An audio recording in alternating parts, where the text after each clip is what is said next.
It's my pleasure to introduce our last speaker, Siwon Park, and he's a master's student from Yonsei University.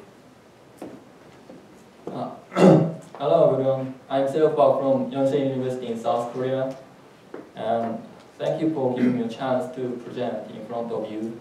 And I'm not good at English, and I'm a little nervous, so please understand me.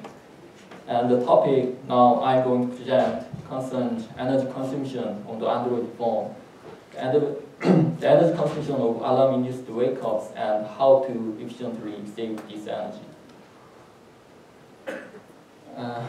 The Android platform has a manager for alarms in order to trigger start actions at a scheduled time point. When the current time is equal to one of the scheduled alarms, the phone wakes up from sleep and executes the scheduled application. The application updates the screen or carries out a task in the background. However, the alarm manager has room for improvement in terms of energy efficiency. Energy could be wasted if the system follows a wake-up schedule without an efficient principle. A close inspection of sample wake-up logs, it is obvious that wake-ups are frequent, and the number of wake-ups initiated by the alarm is too frequent. Energy logs on the smartphone has been actively researched. A few works propose to establish categories of energy bugs, and others try to identify causes of abnormal battery draining. Energy bugs have been analyzed on different platforms, and efforts were made to detect energy anomaly by analyzing mass user data. A step beyond energy bug analysis was locating energy bugs directly. Energy bugs are most often associated with sleep mode, and many papers have been written on this topic.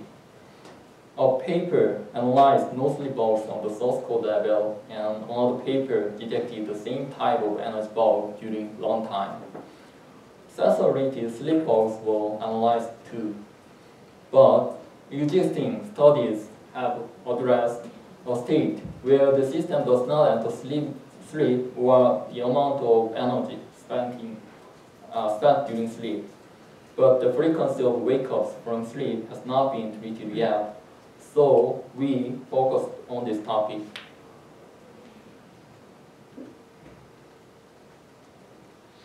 Now this slide shows how to set up an alarm through the alarm manager in Android. On the Android platform, the developer sets up alarms through API as shown in the slide. As in the first line of the source code, the receiver of alarm is declared. The receiver is processed when the alarm is triggered. Step 2 shows that intent filter is registered as the action name in the receiver. In step 3, tasks to be performed when alarm is triggered are defined. And in step 4, alarm is set up through alarm manager. Step 5 shows how to cancel an alarm. And if alarm is not going to be used at all, the receiver is unregistered as shown in the step 6. As the alarm is established as this, the data is related to alarm manager service, and managed as shown in the figure. An alarm is registered either in the default list or non-default list by alarm manager. The most immediate next alarm is registered at the caller timer through alarm driver. A non-default alarm is registered at RTC timer, and a default alarm at HR timer. When the call time expires, the information is written at DV alarm, and this is detected by alarm manager to run the registered application. The types of alarms registered in the non-default list are RTC wake-up and elapsed real-time wake-up. On the other hand, in the default list, RTC and elapsed real-time alarms are registered. When an alarm expired, alarm manager raised intent to the registered application and launch in action unit.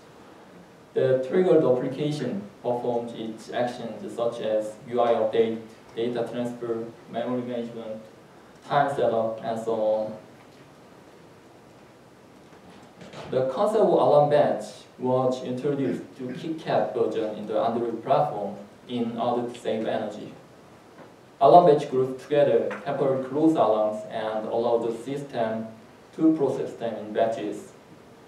This approach itself is not new. The concept is called time coalescing and had been used even before Android adopted this concept. In the left corner, the concept of default timer has long been used to sustain the CPU in the idle mode as much as possible.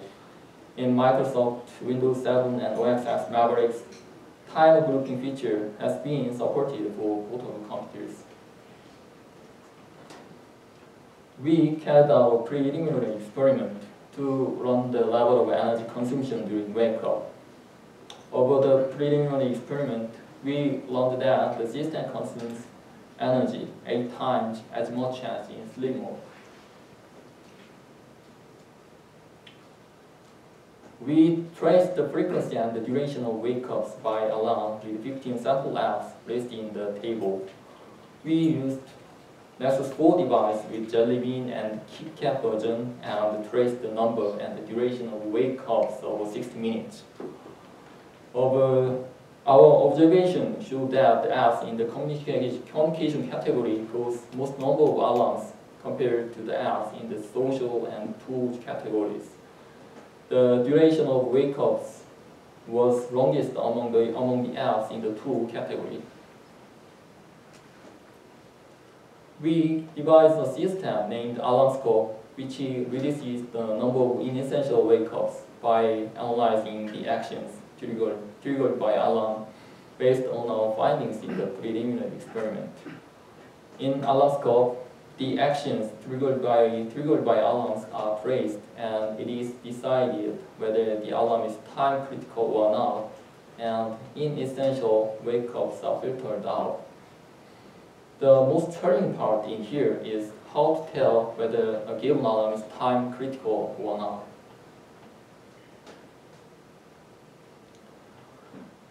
In order to avoid delaying inessential alarms, we define the term time critical alarm, or TCA for short. A TCA is an alarm that must perform its task at a specific time and cannot be delayed. In contrast, non-TCA can afford to be delayed. An alarm is TCA if any one of the following conditions is met: if UI is updated, if data is transferred, or if app is frequently used by user. The basis of determining a TCA is the source code in KitKat. Android KitKat does not guarantee precise execution time for actions. To ensure accurate scheduling, a new API call called setExec has to be used. We verified one module use setExec and Android source code. setExec in the Android source code and inferred what types of alarms are time critical. Most of the calls of setExec concern UI updates and data transmission. Additionally, we factored in users' application usage time. An alarm is determined to be time critical in the following steps. When an alarm is fired, the destination app is called. When the UI is updated, the alarm is time critical. If usage rate of app is greater than TCA threshold, then the alarm is also time critical. If usage rate is under non-TCA threshold, is not time critical. An alarm with usage rate between both thresholds are examined for data transmission. If data transmission is involved, alarm is time critical. Otherwise, it's not time critical. The threshold values were determined to be points at which usage rate changes significantly. TRTCA usage rate decision is shown in the slide. The threshold is determined when issue rate suddenly increases significantly. Here, notice the issue rate was set at 0.1% as we learned through experiment. The overall architecture of alarm scope is shown below. In alarm scope, TCA detector decides whether an alarm is time critical based on the data from UI monitor, data transmission monitor, and application usage record. This data is stored in the database and sent to alarm manager through broadcaster. Alarm scope was implemented using exposed for efficiency. When making changes to the Android platform, the platform has to be compiled and the image has to be created to flash it to the device.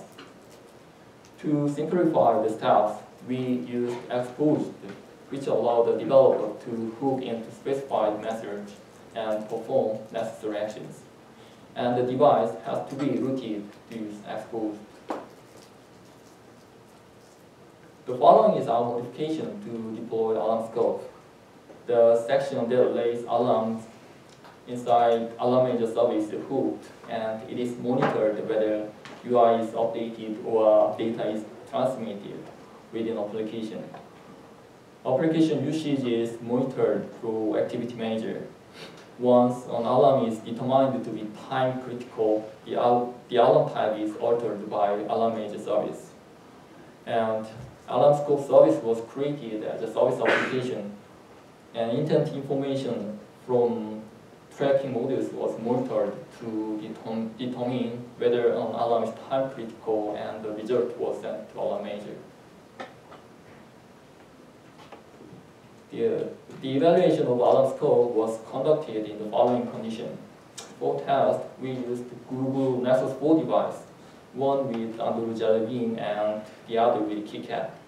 4 points were evaluated. For validation, we measured whether alarm scope functions as intended through our design. To test the effectiveness of alarm scope, we traced wake ups before and after activating alarm scope and measured change in energy consumption in a typical end-user environment. We also observed whether any issues arise after alarms have been delayed. We validate the efficiency of alarm scope with a sample app implemented for our experiment. The function of this app is generating non-deferrable alarms. The sample app does not update UI or transfer data, and we did not activate the app to the foreground. The app was coded to trigger an alarm with the interval of 30 seconds. As shown in the chart, alarms were delayed and grouped together at 140 and 170 seconds, resulting in energy saving. The effectiveness of alarm scope was tested by measuring the count and the duration of non-deferrable alarms. As shown in the figures, non-deferrable alarms are reduced only in apps in communication category. The duration of wake-ups was significantly reduced among apps in the social and tools category. This is because the alarms with longer duration in both categories were determined to be deferrable. The overall wake-up time was reduced more than 20%, and the total amount of energy saved were 12.5% for Jelly Bean and 7.2% for KitKat. Alarm scope was tested in the actual end-user environment. We asked 3 arbitrarily chosen end users and collected the installed application list from each. There are 27, 60, and 110 apps in the devices, and the number of non-deferrable alarms in the device was 3, 7, and 10 respectively. We duplicate the app installation condition in the test device and conducted the experiment. In our experiment, wake-up time was reduced by 2.5, 9.4, and 90.3%, and energy consumption was reduced by 2.6, 3.5, and 13.3% respectively. Finally, we investigated what side effects are involved when alarm scope is put in service.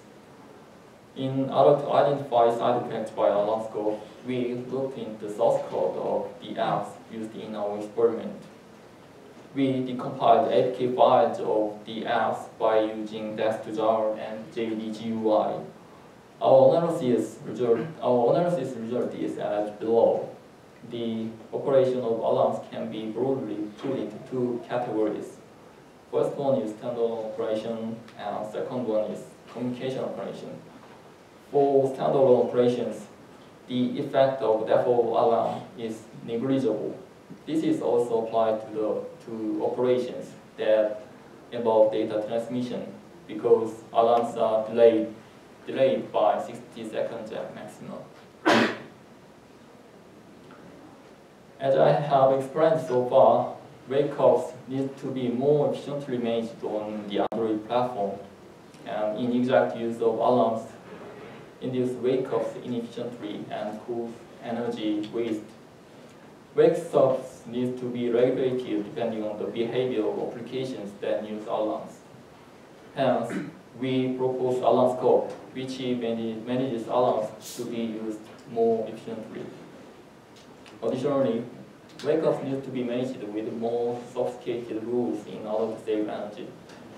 More sophisticated approaches need to be developed to determine whether an alarm is time critical or not, and to detect false positives and false negatives. Thank you for listening.